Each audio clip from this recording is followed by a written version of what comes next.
আজকে তোমাদের সাথে গোকুলের ভেতরের ভিডিওটা শেয়ার করি, যেখানে তোমরা সোনার দোলনাটাও কিন্তু দেখতে পারবে।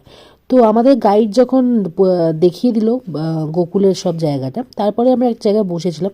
তারপর দেখতে পেলাম এখানে বসুদেব ভবন বলে একটা জায়গা রয়েছে।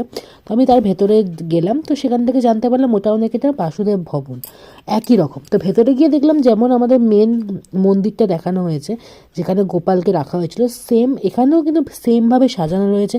যা যা ছিল সেখানেও কিন্তু সেমভাবেই রাখা রয়েছে। তো ওটাও একতরফা বলা যেতে পারে, ওটাও একটা বসুদেব ভবন, মানে ওটাও একটা জায়গা বলতে গেলে যেখানে গোপালকে রাখা হয়েছিল ওরা বলছে। তো যেমন এখানে মূর্তিগুলো ছিল, এখানেও কিন্তু সেম মূর্তি আছে। তোমরা এখানে দেখতেই পাচ্ছ যে নন্দবাবাও ছিল, বলরামও ছিল, তাছাড়া যশোদামাও ছিল। তাছাড়া নিচে দেখতে পাচ্ছ দুটো মূর্তি, যেখানে বলরাম আর তার পত্নী দাঁড়িয়ে আছে, আরেকদিকে আছে কৃষ্ণ এবং তার পত্নী, আর সামনে রয়েছে সিংহাসন।